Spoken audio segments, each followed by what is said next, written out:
Good afternoon, everyone, and welcome to this We Are virtual webinar in partnership with We Are Tech Women and Dell Technologies.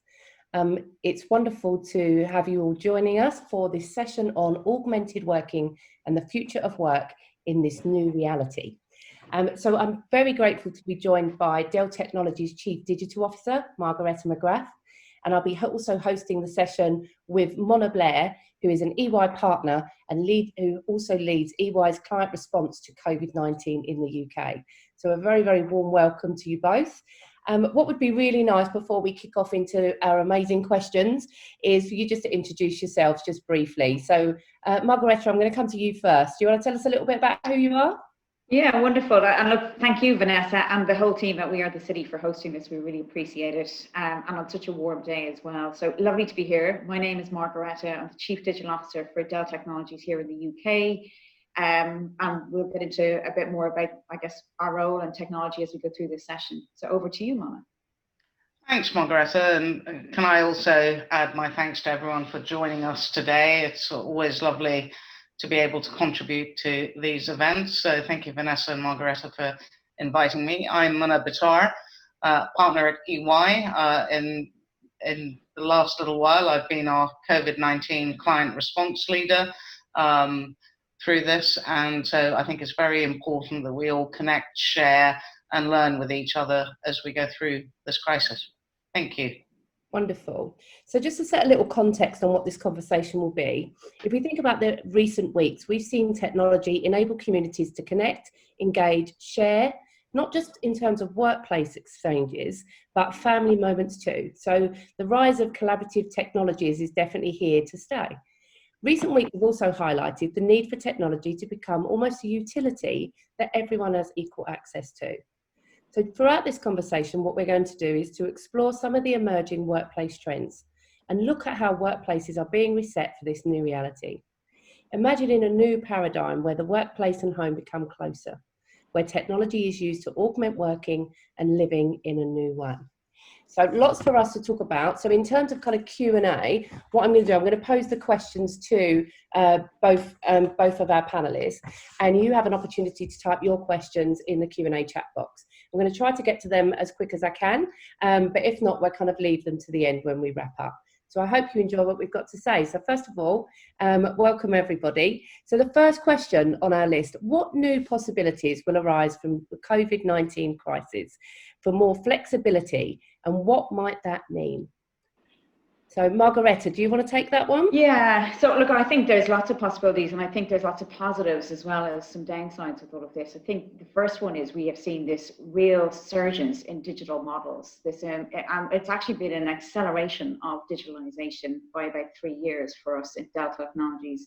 And we can see that with mixed models around telemedicine, around grocery shopping, and there's just been this new wave of kind of innovation coming for small and large businesses as they embrace digital technologies. And I think that's been a real positive. I think the other fundamental positive about this is we've seen a good shift towards greater levels of sustainability. We're much more aware of our carbon footprint. We're kind of embracing cleaner air as well. So I think, those are the positives on it. I think there's probably some significant negatives and downsides as well, which is it has opened up a realm of consideration around equality and the rising levels of inequality in some ways. Those that don't have access to digital tools, those that don't have access to good broadband services, those that don't have access to devices.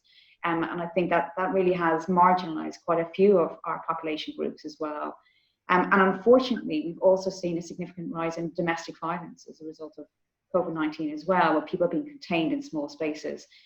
So I think there's lots of possibilities, but there's lots for us to be very mindful of to try and correct over the next while as well. Mona? Yeah, that's absolutely right, Magarete. And let me kind of build on that. I mean, I think, if I take particularly the angle of the possibilities for people who are working in business or in different organizations, I think we've probably seen the world change completely going forward. So I don't think that we will ever return to normal as we once knew it. And I think many organizations have been used to some level of flexible and remote working, and some do it better than others, and some obviously can't do it at all. But actually, I think the flexibility and the possibility of more flexibility is going to be really, really important as we go forward. And I did a webinar recently where Simone Rossi, the CEO of EDF, he had a quote which I particularly liked. And he says, "Working in the office will no longer be a duty, but a right." And I thought that was quite provocative, actually, in terms of how we think about it.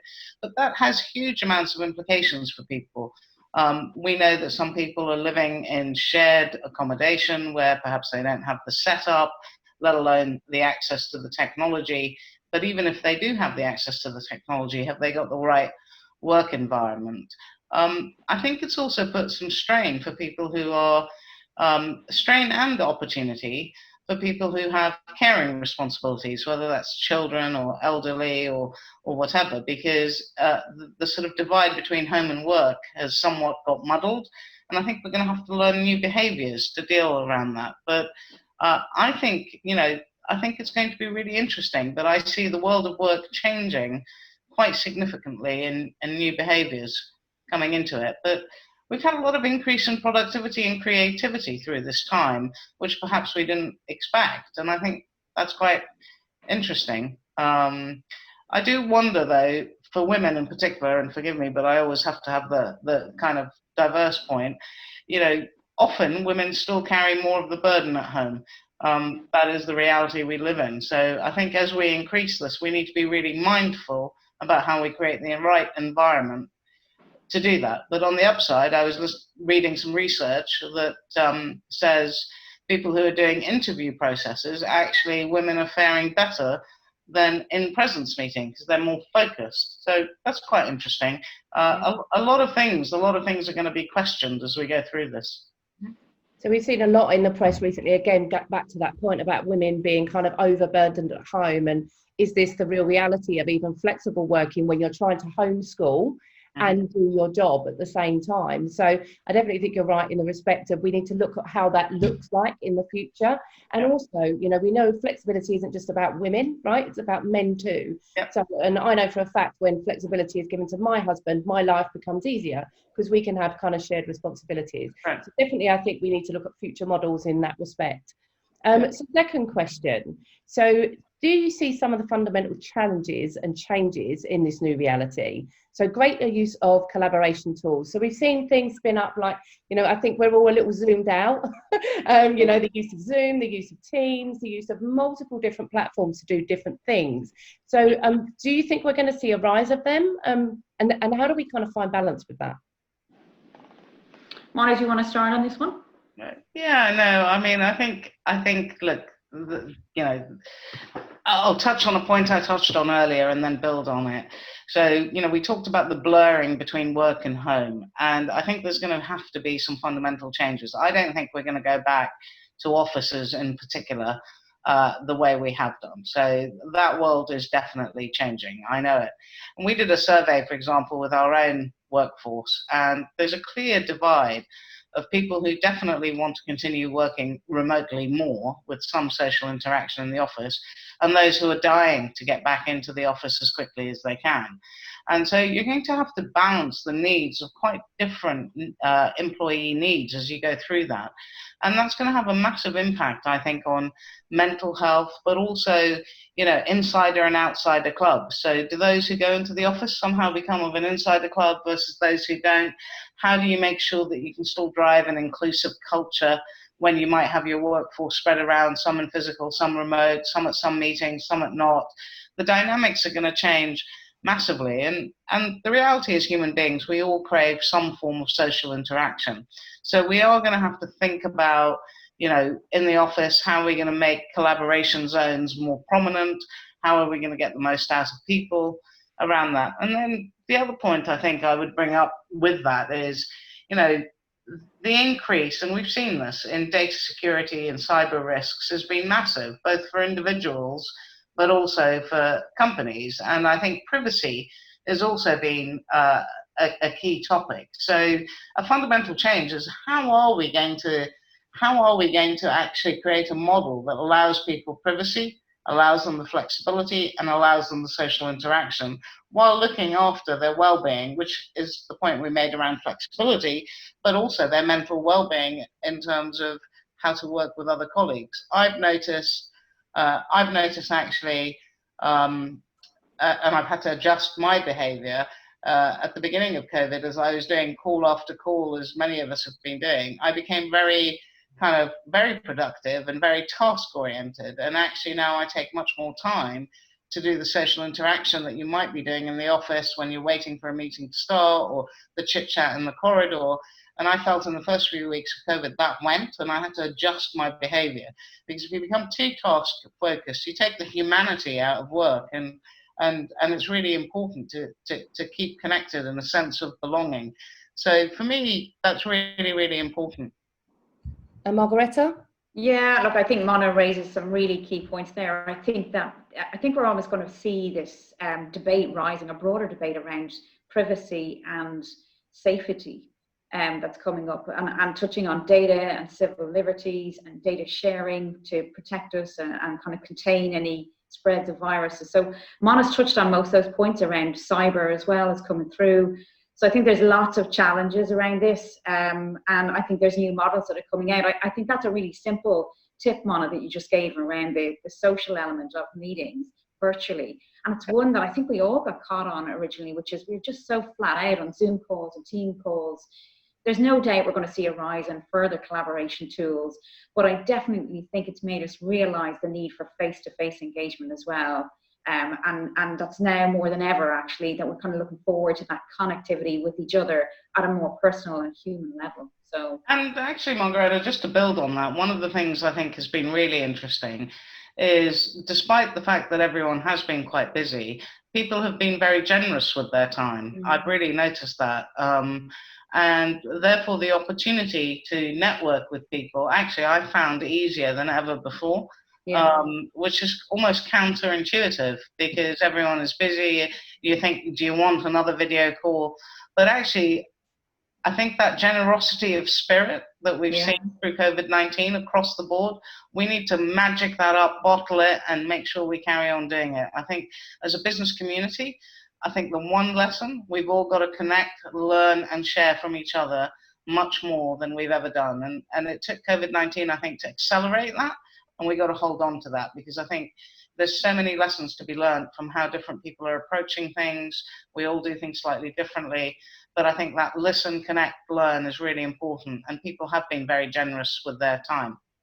So Mona, just on that point, because we've got a question on the chat group about the need for different behaviours from Laura Wright. And I think that plays to this leadership part, you know, and Magarete, you and I have kind of done a similar webinar on what leadership traits will be needed in the future. One of my observations is that everybody's kind of equal on a Zoom call. So you're hearing voices you wouldn't normally hear. We've seen leaders being much more personable because they're seeing people in their own homes. They're seeing their children and getting to know them. So I think that whole empathy piece has become a massive strength. So, I mean, do you guys want to add to that? Do you want to kind of talk about where you think these leadership strengths will come into play post-pandemic? Yeah, I think you've hit the nail on the head, Vanessa. I think it's a much more empathetic, inclusive form of leadership. I think it's bringing humanity to this, that we want to know more about each other in our personal lives. And I think it's a challenge in many ways, trying to get the time when you're trying to fit things around a family or different commitments. But it is a much more humane kind of leadership form that we're looking at now. And as you said, Mona, people are giving their time more generously. So I think we're seeing generally just this craving of solidarity and community. We need it in a virtual world, and we need to hold on to it much more going forward. Yeah, and I think on the behaviour point, Magrath, I completely agree with that. But I think one of the critical behaviours is going to be trust. Yeah. I think, you know, one of the things I think we found as we've all gone working remotely is you have to trust that to a much higher level of what people can and can't do, because you're not all together all the time. And I think as leaders, we need to sort of, not say that we weren't doing that before, by the way, but I think it's important that we ensure that we trust people to do things flexibly and that they do things at different times. And actually, I think COVID's really given us a huge amount to think about, because, as I say, I think there's been more creativity and productivity on a number of fronts. Yeah, and that's come out. I think it was Lloyd's. I think it was Lloyd's Insurance that came out and said productivity is up, sickness is down. Virtually, you know, for some companies, sickness is virtually non-existent. So everyone's at home. So there will be some plus points. Just before we go on to a question about real estate, we've got another one from our guests. So Caroline Graham asked about, when we do go back into the office, what do you think will be the purpose for doing so? What roles will have to be office-based, and for what reason will you ask for colleagues to be in the office? So I think that's going to be a very interesting dynamic too. What do you think, Mona? Yeah, no, I think that's interesting. So, I mean, clearly there will be, for some companies, some jobs that are very dependent on being in the office, but for many of us, as we've proved, they're not. And if I can tackle that around it, I think it's going to be around, you know, I think it's going to be about social interaction. I think it's going to be about collaboration. And I think it's about connecting different people. So, you know, I don't have the full answer to this, but I imagine in my line of work, I'll probably only be asking teams to come into the office when we're doing, you know, large group interaction, workshopping, appropriately social distanced, I imagine, for the next 12 to 18 months, as COVID's going to still be hanging around. But I think it's about boosting that creativity and interaction. I also think that when people are new, it's probably going to be really important that they do a little bit of physical networking, because what I found is it's so easy with people that you already know a little bit to go into the teams, etc. I have also worked with people who I didn't know before, but a little bit of introduction. But I don't think the days of desks sitting in offices are going to carry on. I think you'll only go there to collaborate, to problem solve, to do things together. Yeah. Magarete, anything to add? Yeah, no, absolutely. I think it's going to be shifting patterns in workplaces. I think we'll see a reconfiguration. I know your next question was on the real estate element of it, but I think a reconfiguration of spaces in work to accommodate kind of greater teaming. But Moni's hit a really good point about kind of new employees coming into a workforce and how do we assimilate them in, you know, and do we get them back into the workforce or into the actual workplace at different points to really try and introduce them back in. So I think we're going to have to go to greater lengths to make sure that we include people that we don't know into team structures and team meetings that are virtual. And then I think there's many workers right across the UK and Ireland that have to go into work, right? They're frontline workers and they're going to have to go in and making sure that they've got the right setup in there. And I think lots of workplaces are reconfiguring that right now to really accommodate that. But it's going to be quite a shift for the actual physical layout of those workplaces as well. Yeah, so I think Magrath, on that, I mean, those who do have to go to work, frontline workers, or indeed manufacturing facilities, or indeed whatever. I mean, again, how do we create the confidence that they can go to work safely, you know, on an ongoing basis? I think we've been going through this crisis, but I think some form of confidence is probably, until we find a vaccine, people are going to need to be reassured. And I think there's going to be a lot in the role of technology to help people have that confidence and the setup of the environment around them. So I think that's something that I'm expecting to see a lot more innovation over the next few weeks on how we support people in those positions. And I think, look, coming from a large tech firm, Dell Technologies, it is actually something we're really focused on, is this whole return to work and the physical layout. But what we're seeing is it's human and technology, right? The two are completely interdependent and actually working it through and understanding. So I think as much as the technology, and we have some amazing technology support workplaces in terms of the return to work, I think the actual behavioral element of making people feel trusted, feeling confident in it, whether it's thermal visioning solutions, whether it's new desk layouts, whether it's new kitchen areas, all of that, it really will rely back on your really good point, Mona, which is trust and leadership and being authentic around this and building that confidence that workers feel safe and secure in these workplaces as they're being reconfigured. Mm-hmm. I'm just going to go back on another point around, because there's a question in around any tips for networking and raising your profile in the virtual world. You know, when we was talking about getting people back to work, new starters, I think we need to see a rise of more formulated networking opportunities, perhaps when people are in the office, those little kind of huddles or those little breakout sessions where everyone gets together. So I'm kind of predicting a bit more of a rise in what feels slightly more social than kind of what we've been used to. But Caroline's quite right, you know, how do you still create those connections online? And I know Mona alluded to it earlier on that, she feels that she's still continuing to build her network. And I, for one, having been locked in for 12 weeks, I've probably built the biggest network I've built in years through talking to people.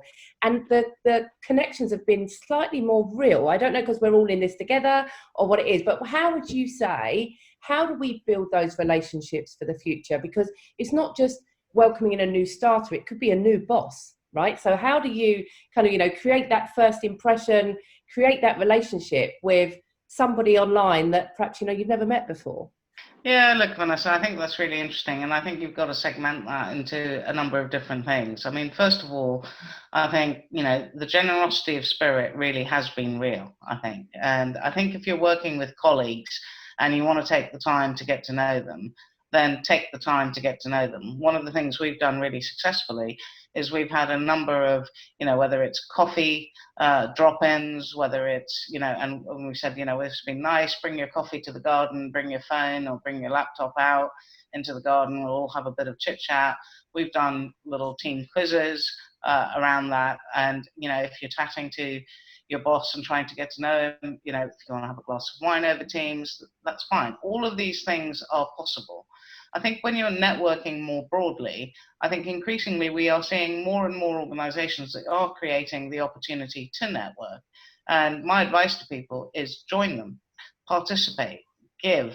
It is reciprocal, but don't be shy around that. Get out there, talk to people.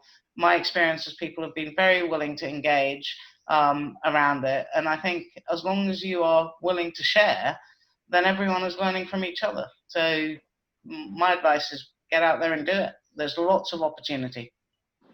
Magarete, anything you want to add to that? Yeah, no, I think Monica's spot on in that. I think that the point is sometimes we're a bit nervous, and I think a lot of females particularly have that imposter syndrome, about kind of speaking up. But I think that this is the time, because I think we're all a little bit more human and a bit more honest about how we're going through this and how we're finding it. And I think that honesty goes a long way.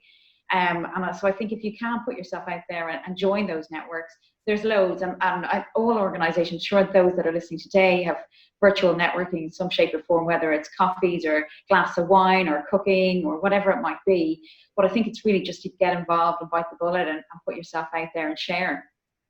And never been a better time to ask someone to mentor you as well, right? Yeah. Because as Mona was saying, that generosity is spirit is there, right? And I'm of the opinion, you don't ask, you don't get.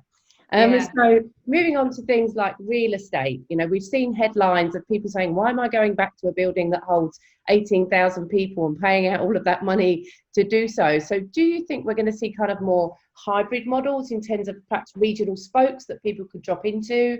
What does that look like? Perhaps what are your own organisations thinking in those terms? Yeah. So, Mona? Yeah, maybe let me start with a few facts or sort of quotes. So we at EY, we had our real estate team estimate that approximately 30% of office space should be available to organizations when they're observing social distancing measure. But that decreases to 10% if you're looking at high-rise building where lifts become a necessity. So that's kind of, that has become a real barrier in terms of capacity. So any organization is definitely going to rethink what it might do around its office space. And some of that will be linked in with the flexibility. I think in the next 6 months, about 3,000 leases for office space are up for renewal in the next 6 months. And so, with a lot of organizations, ourselves including, asking people, how do they want to work in the future? And as I've already said, I think remote working is definitely going to be a lever in that. It won't be entirely remote. It begs the question, well, what do you then do with that real estate? So I think it's the disruption now is going to have impact on all sorts of things, because, if office capacity goes down significantly and people are remote working, well, what does that do to the high streets around them? What does that do to the hospitality sector around them? So there are lots of consequences of some of these decisions. And so I think, it's going to be a very interesting time, but I can't imagine that the shape of offices will stay the same. I think they will become much more convening spaces rather than workspaces. Magarete? I think that's spot on, Mona, around the convening of spaces. Brian Chesky, who's one of the founders of Airbnb, wrote a great piece, and he's just published it, I think, yesterday online, around how Airbnb is moving its model how they've had to reduce some of their costs. They've really significantly reduced down their spend on marketing. But actually, in the last couple of weeks, they've seen an increase in sales, and actually people are wanting to return back to local areas. So I think this element of moving away from some maybe corporate HQs and into local shared workspaces is going to emerge. He touched on it, and actually his thinking is that maybe Airbnb might go into that space around shared workplaces. But that sense of community, so convening is key on that one. I think the challenge will be how fast can organizations reconfigure this space? And if they've large office blocks and real estate in the city of London or Manchester or Dublin, that could be a challenge in terms of how fast they move. But they need to carefully consider this and really understand kind of who will be returning in and and what are their needs around that as well. Yeah, I totally agree. So in terms of, all back to augmented working, the relationship between technology and humans is obviously never been more apparent. How do you think this will evolve, and what may the challenges be there? So I think from a tech perspective, I think it's been a really busy time for us. And I think we've actually seen a huge development around and reliance on technology. So I think there's recognition that technology and people together can really augment services. And we see that. I had a call with my doctor this morning, and it's just amazing. She was telling me about how fast they're moving and how they're being able to engage with patients so differently. So I think we're seeing new models coming through, and I think that's only going to get further accelerated actually in time to come. I think there's going to be some downsides around that, which is the data sharing element of it, which Mona touched on, which is trust, so cyber. And I do think that people are going to be concerned, certainly as we see a move towards recovery and reimagining kind of how society will work. I think that element of sharing data and civil liberties around that is going to come up louder and clearer, right? People are going to be concerned about where they put their data, who they give their data to, and yet there's going to be this expectation to share data so that we can contain the virus and any further spread of an epidemic or pandemic. So I think there's lots to consider on this, but I think technology is key. I don't think it's going away anytime soon. I think the other issue is we've got to drive a more equal way of democratizing this and making it accessible for everybody. So broadband quality, access to digital devices, digital skills is a key element of this. Not everybody is used to using digital tools as much as we are. And so that really has highlighted it.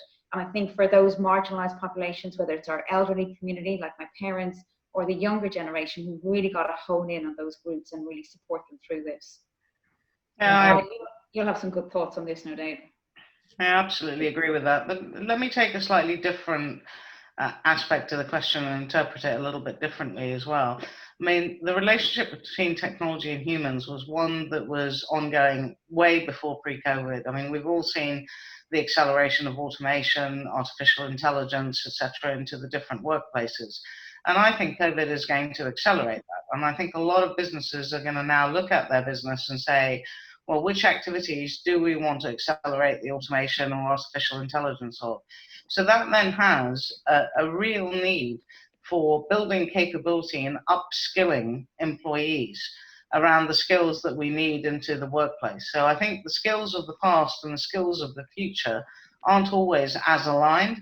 And so it is inherent upon organizations to really rethink their learning and development, their capability building. How are some people going to completely retrain what they do?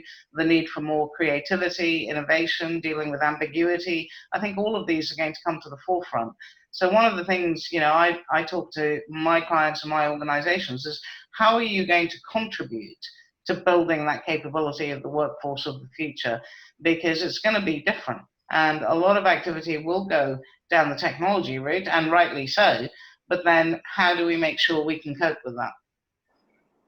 I think the other point, Mona, with that is, and you've raised some really good insights around real estate.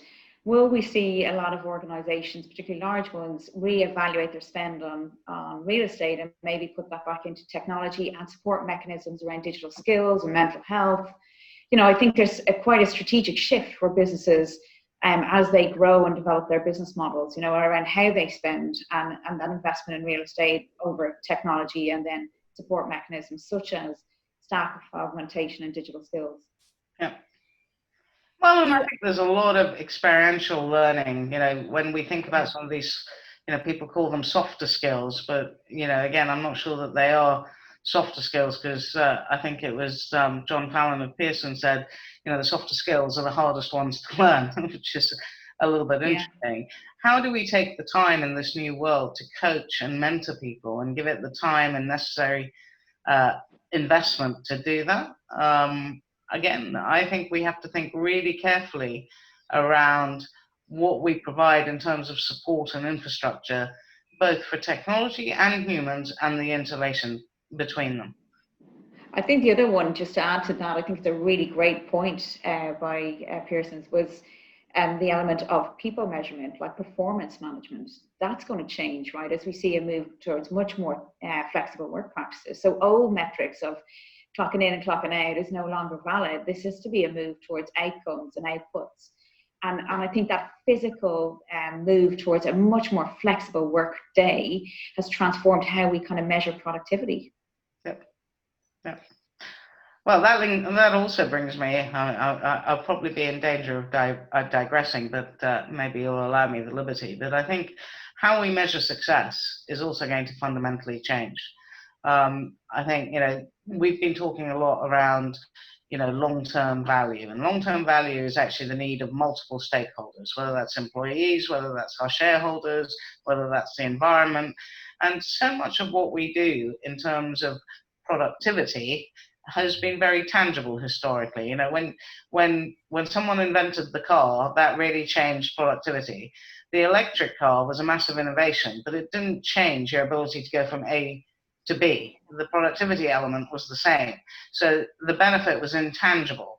So how we deal with a lot of these intangibles, I think, is going to be really, really important for us, because what we value and how we measure success is going to have to change. And that's going to require a massive mind shift for almost all organizations. Can I ask you both a question? In terms of, we talked about innovations a little bit. In terms of innovations, what areas of tech do you think we're really going to see the lead in terms of kind of new innovative technologies? Magarete, obviously you mentioned around cybersecurity and the risks around that. Do we see AI playing a big part? Where are those technologies? Where do we expect to see that innovation? And again, just your opinions. Yeah, so I definitely think AI, huge amounts, because of the large data volumes that are being generated. If I just take some of the data that's been collected on COVID-19, I think the analysis, the patterns, the track, the trace elements of that. So I think we'll see huge inroads there on that. I think you touched on cybersecurity again. I mean, phishing attacks, ransomware is right up at the moment, and people are working at home and in their own devices. So we'll see a bit of a transformation around how we look at security. It goes back to the point around trust as well. So I think bringing that closer to everybody's hearts.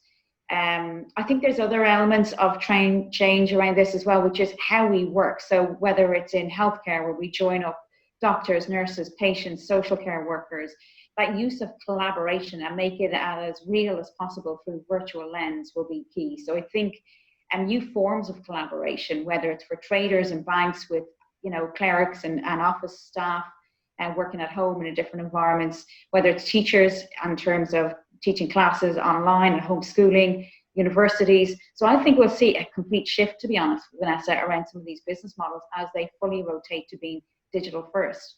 And as Mona said, this will bring all kinds of creative opportunities. We're seeing it with our own R&D department, kind of significant inroads around our supply chain, changing quite rapidly to leverage kind of local suppliers rather than global suppliers. And I think we'll see a bit of a rebalancing back in terms of hybrid models.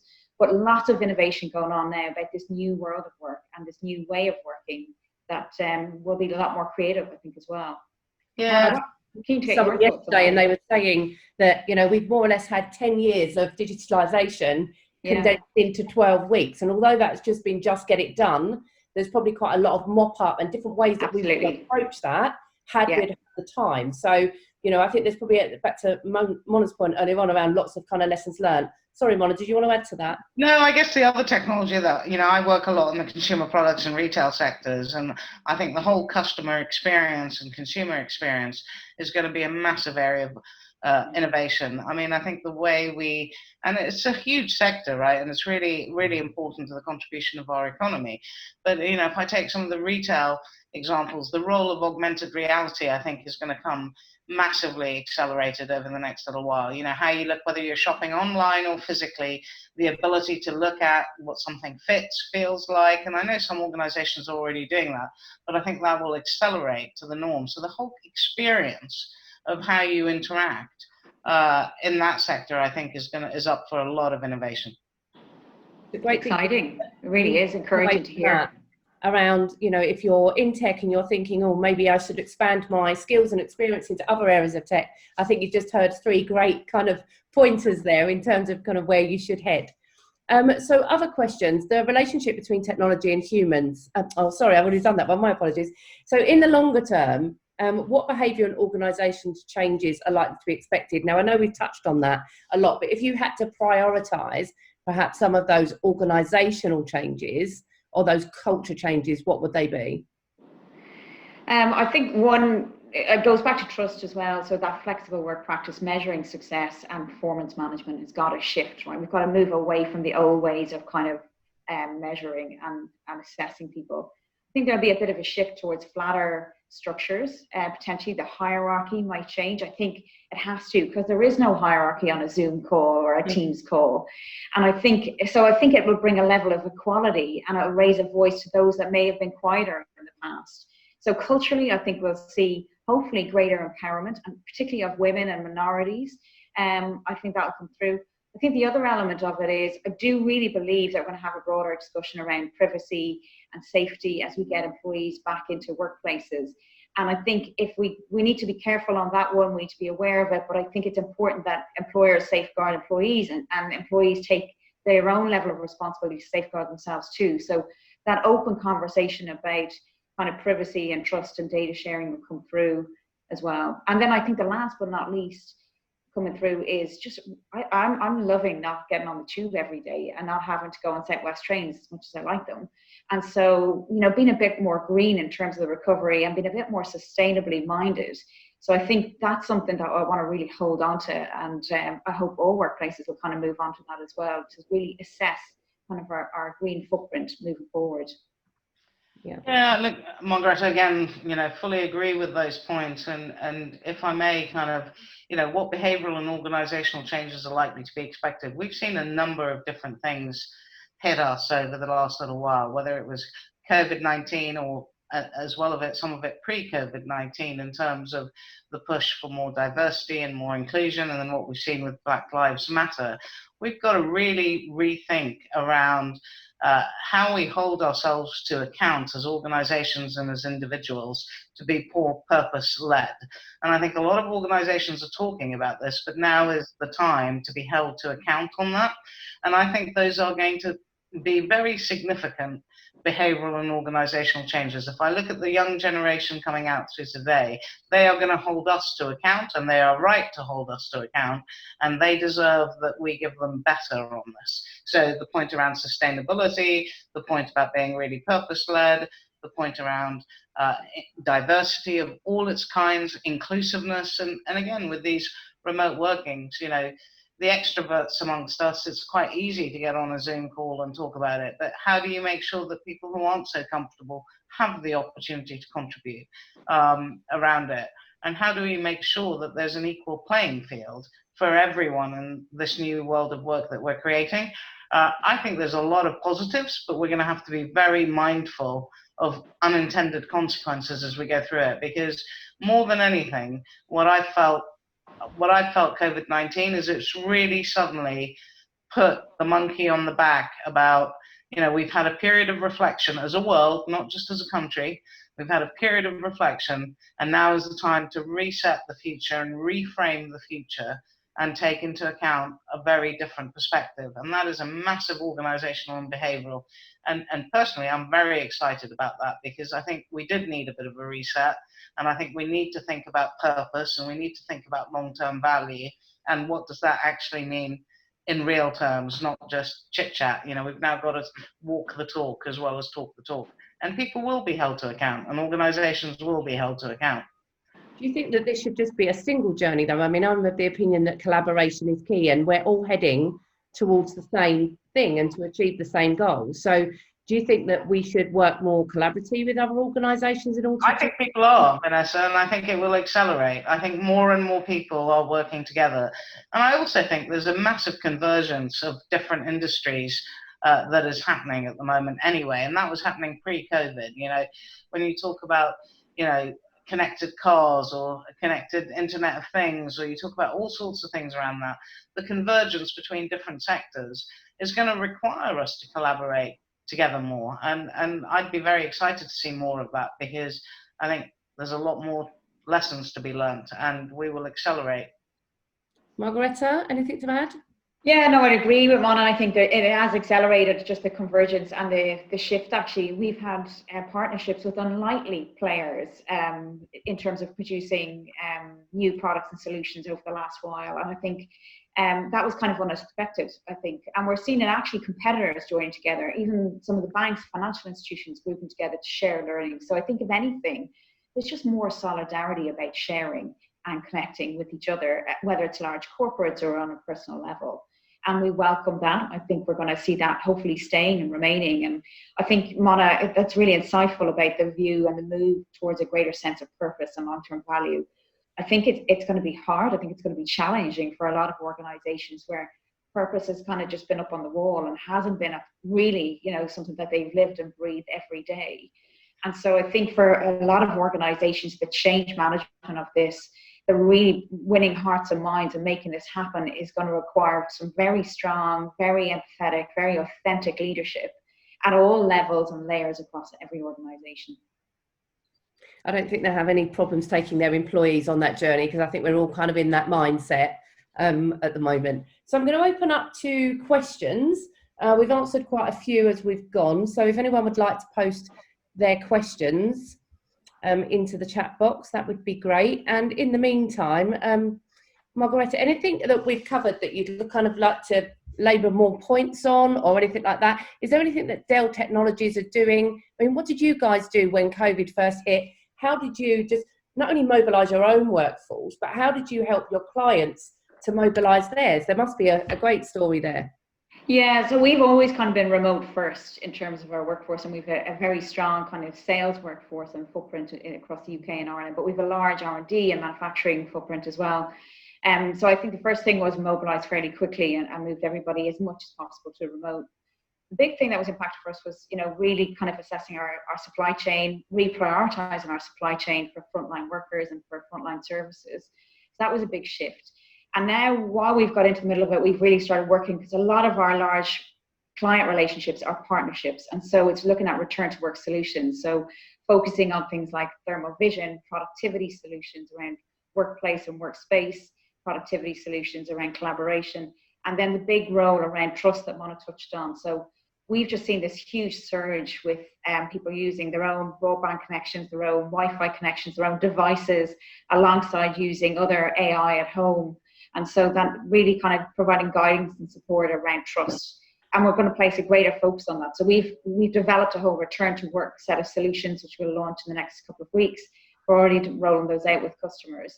I think the other element of it, certainly from a Dell Technologies side, is we are hugely appreciative of frontline workers. And it has really brought home for us the value of frontline workers across the UK and Ireland and what they've done throughout this period. And so I think actually it's been a real positive, because it's shining a light on the heroes that they are, whether it's been in our manufacturing lines, our supply chain lines, our delivery lines, whether it's nurses, doctors, teachers. You know, I just think we have just generally recognised and fully appreciate the value and the enormous generosity that they've done above and beyond over the last while. Mona? I mean, I think for us at EY, I mean, when COVID-19, you know, came at us as it came at all of us, I think we knew we had a massive role to play with our clients on being a convener. I mean, we managed to get overnight all our workforce remote working very successfully. And had you said that to us probably before, I don't think we would have necessarily believed it, but we worked through it. But then we've been holding, similar to this, lots of webinars, providing people with support, connecting different industry together, holding peer groups, allowing people to share their learnings with each other. And I think that's been really, really important to do that. But we've also done some more tangible things. I mean, you know, at the beginning of the crisis, we saw some businesses have a massive spike in demand, but not able to help in terms of their supply chains and some real criticality. We saw other businesses, obviously, the demand drop massively, significantly, and we helped create a framework about thinking about now, next, and beyond. And one of the things we helped was match up where demand and supply for different clients was up and down. Could they share resource with each other? Now that obviously you have to do at a very geographic basis because people can't travel too far, and that's been really appreciated around that. And for me, I think our role in helping convene business leaders from across industries together to try and solve some of these issues and take a moment, particularly thinking about the challenges beyond, has been really important, and really pleased we've been able to help with some of that. Right. So we've got a fantastic question here. So Ash asks, how much acumen are you seeing amongst leaders in terms of new forms of organisational leadership? So it makes a very good point around, do they have the cultural intelligence to adapt to the new ways of working? Well, Mona, I'll let you take that one first. So say it again today. I'm just reading it. How much acumen are you seeing adapting new for? In our organisation, I mean, in my own organisation, actually, I've been very, very pleased with our reaction, and not just with senior leadership across the firm. I think people have really risen to the challenge. I think people have really understood that the emotional intelligence of the equation is probably even more important than the IQ element of it.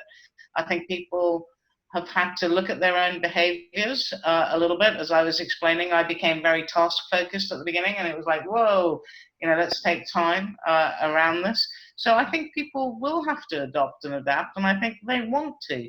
I'm an optimist by heart, so maybe that sort of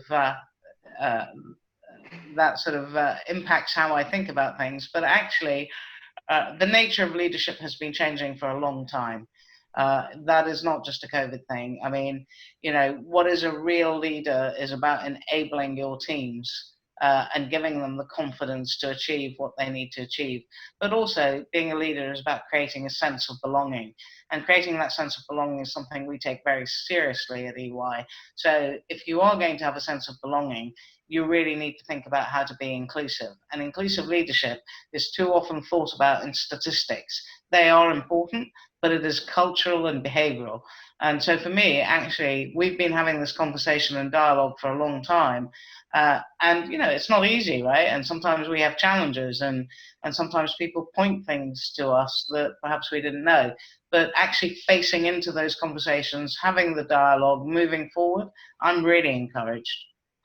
So I've spoken to a lot of leaders over the last kind of week, and they said never has their self-awareness been more heightened as leaders. You know, that ability, I think that all leaders need to have to look inward and reflect on your own behaviours and how that's kind of fitting, because they're role models, right? So people are kind of looking up to them and seeing what their behaviours are and mirroring that as well. So I think just on that, Vanessa, there's another one, which is leaders are being a bit more authentic about their own vulnerabilities. So I think they're being quite honest about, everybody has found this hard. Like, there's nobody that has escaped this journey of COVID-19. And so I think we've kind of had some really honest and raw conversations. I know in Dell Technologies, like, mental health has raised up and it's really high profile. And I think it's been really healthy, actually, to have leaders talk about it and be honest about it as well. So I think we've just seen, it's been always there, but I think it's been more authentic and more honest, because you can't hide, right? We have all found this hard. And anybody that says, yeah, it's been a breeze, just comes across as quite artificial, right? Because it isn't easy. And so let's hope that we hold on to that honesty as we move forward and normalize back to whatever this new world will look like. And actually, paradoxically, I think now that we're easing some of the lockdown rules in the UK, I think we're about to enter a more difficult phase than we were before. I think when you're under lockdown, the rules were clear. You're locked down, everyone stay at home, no one go out, you're done. Now I think we are entering a phase where the easing of rules, some people are going to be back at work, some are not. Some people are going to be more comfortable to go back to work, some are not. And that might be for personal reasons, it might be for health issues, it might be for caring responsibilities. We're all going to be at different levels of acceptance on our own personal risk and what we're willing to take versus each other. So actually leadership now is going to have to be really attuned around how do you deal with these different needs of different people in an inclusive environment. So if I just make it really simple, if I'm about to run a meeting which I want my project team, let's assume I have, you know, two in my team who have caring responsibilities for the elderly that they don't want to expose. Let me assume that I have someone with an underlying condition that they haven't disclosed and don't want to disclose. Let me assume, how do I do that and be in tune without necessarily invading people's privacy? How can I be emotionally attuned to what people's needs are? So I actually think the easing of the lockdown is going to be harder than the lockdown in many respects around some of those emotional and behavioral aspects. Yeah. I mean, I've spoken to a few companies and they're all talking about this kind of transition back to work. So if you think around maternity, going back to work, having coaches, you know, and some of the great stuff people do in that space, what does that look like? Because people have been out for 3 months, some people even longer, or they won't go back to October, or they won't go back to the new year. That is almost like, in some respects, starting a new job or in a new role. So I just think it's something to put out there around what does that support network look like? And especially as to your point, Magarete, about mental health. Because everyone's situation is different, and I couldn't agree more, but I definitely think that's something that companies need to be giving more thought to. So then we've got one last question. So you touched upon the importance of increased collaboration, even between competitors, to come up with new innovative solutions post-pandemic. What is your view on the role that public and private sectors can play in speeding up scalability and implementation of those innovations? Mona, do you want to take this? Yeah, look, I mean, I think we are going to see increased collaboration. I think between competitors is always going to be an interesting one, because some of them will be, in regulatory terms, not allowed to collaborate on some things, and clearly we need to be mindful of that. But I think the role of the public and private sectors in speeding and scaling that up is going to be really important. So COVID, in one swift, I think, has changed the relationship between public and private. I think, you know, I have long argued, even pre-COVID, that business has a greater role to play in society at large. And I think, you know, the deal that we've seen in terms of the support that we've had, the fiscal stimulus from government, has changed that relationship. And that means going forward, I think we will see a lot more collaboration between public and private than we've seen before. And I think we owe it to each other to do that for the betterment of all of us and all our needs. Let's not face it, we are still facing into a very challenging time economically. Times are going to be tough. I don't mean to be a doomsdayer, but things are not going to be as easy.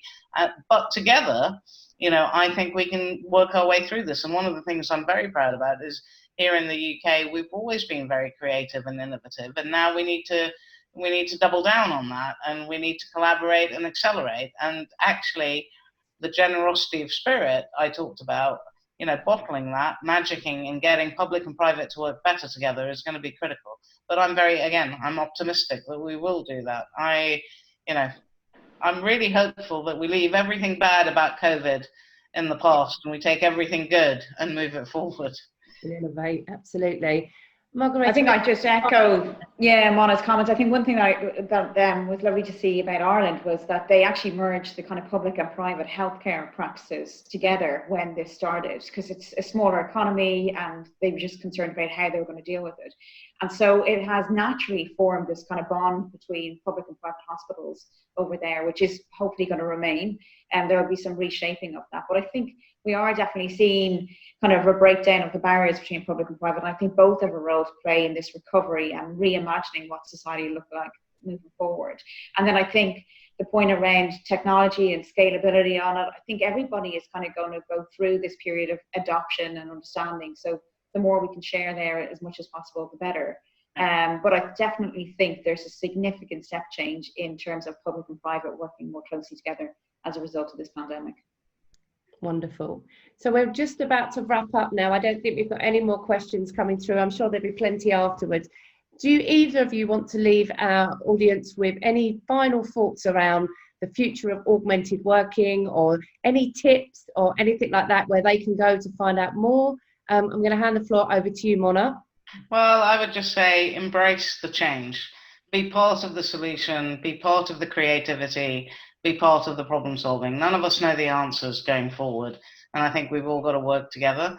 And the last thing I'll say is to you, Vanessa, and to you, Magarete, thank you very much for having me here. It's been a real pleasure, and thank you for the audience for listening. Thank you. Thank you, Mona. Magarete? Yeah, I don't want to echo exactly what Mona said, but look, I really think this is an exciting time. I think for all those young, talented individuals that are coming through to find their voice on these virtual platforms and to speak up and to embrace the networking. Mona nailed it in terms of saying it's time to share. And I think with all of this virtual working, there is no hierarchy. So I think it's an opportunity for those that were shy before to really come through and shine through digital channels and go for it. And I'd also want to just echo our thanks to the frontline workers. I think they've been phenomenal, and we really appreciate and understand just how much they've gone out on a limb to support us all throughout this. So hopefully this is a new dawn for technology and people, and hopefully we'll continue to support them and work with them. So thank you, Vanessa and Mona, for joining this discussion. So thank you to both of you, to Magarete and Mona, but to everyone that's joined us on the call. I mean, I personally believe that investing your time in growing, developing, listening to different people's opinions, and structuring your own thoughts is fantastic. So the fact that you've all given us an hour of your time today, I hope you've taken something away from that, something for you to think about, something for you to share. But I would encourage you to keep that learning spirit alive. So thank you to everyone who's joined us. Thank you to all the people behind the scenes that make these webinars happen as well. Have a wonderful rest of the afternoon and stay safe. Thanks again.